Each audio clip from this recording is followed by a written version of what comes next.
హృదయంలో కలిగి నడుచుకో. నీలో నీతి ఉందా, నీలో యథార్థత ఉందా, నీలో పట్టుదల విశ్వాసం ఉందా, దేవుని మహింపరిచే హృదయం నీలో ఉందా, దేవుని గణపరిచే హృదయం నీలో ఉందా అని నువ్వు గ్రహించుకునేవాడిగా ఉండాలి.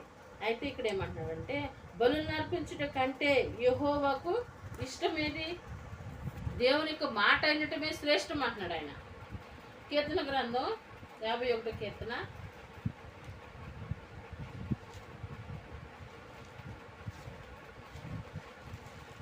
51 కీర్తన. దేవా, విరికి నలిగిన హృదయం ఆలక్ష్యము చేయము. నీవు బలిని కోరువాడవు కావు, కోరిన యెడల నేను అర్పించదును అన్నాడు.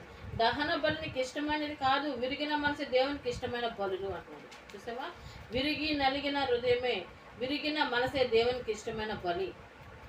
నీవు నీ యొక్క మనసు, నీ యొక్క హృదయము దేవుని దగ్గర విరవబడాలి, దేవుని దగ్గర మెత్తన చేయబడాలి. దేవుని దగ్గర నువ్వు దేవుని యొక్క మార్గంలో నడుచుకుంటే, నువ్వు దేవుని యొక్క మాటకు నువ్వు లోబడి జీవిస్తే అవన్నీ నీకు సాధ్యమవుతాయి, అవన్నీ నీకు సాధ్యమవుతాయి. అదే దేవుని మాట నువ్వు నిర్లక్ష్య పెట్టి తిరిగితే అక్కడ ఏమంటే గర్వపు మనసు కలిగిన వారుగా ఉన్నారని అంట. దేవుని మాటలకు నువ్వు లోబడితే, నువ్వు దేవుని మాటను వింటే ఇక్కడ ఏమంటున్నాడంటే నువ్వు బలిని కోరువాడువు కావు, కోరిన నేను అర్పించదును అంటున్నాడు. దహన బలి నీకు ఇష్టమైనది కాదు, విరిగిన మనసు నీకు ఇష్టమైన బలులు అంటున్నాడు. విరిగిన మనసు ఆయనకి ఇష్టమైన బలి, ఆయనకి ఇష్టమైన విరిగిన మనసు ఆయనకి ఇష్టమైన బలి. నీ మనసు ఇరిగిపోవాలి, దేవుని దగ్గర నీ మనసు ఇరిగిపోవాలి.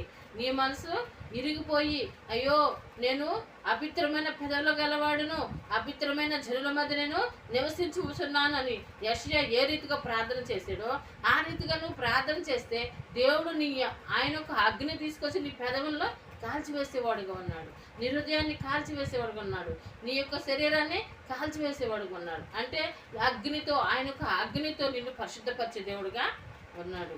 అందుకే దేవుడు ఏమంటున్నాడంటే నువ్వు బలిని కోరువాడు కావు, దేవుడు బలిని కోరే దేవుడు కాదు.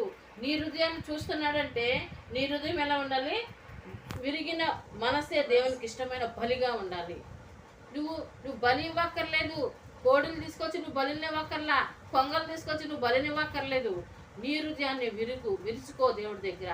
విరిగి నలిగిన హృదయంతో నువ్వు దేవుని స్తుతిస్తే అదే నాకు బలి అంటున్నాడు, అదే నాకు బలి అంటున్నాడు. అందుకే దేవుడు హృదయాన్ని పరీక్షించే దేవుడు, హృదయాన్ని చూసే దేవుడు. కాబట్టి దేవుని యొక్క మార్గంలో నడిచేవారుగా, దేవుని కృపను పొందుకునేవారుగా మనం ఉండాలంటే దేవునికి ఇష్టలుగా మనము ఉండాలి. అందుకే ఇక్కడ ఏమంటున్నాడు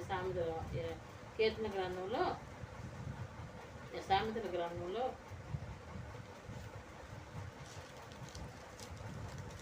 నీవు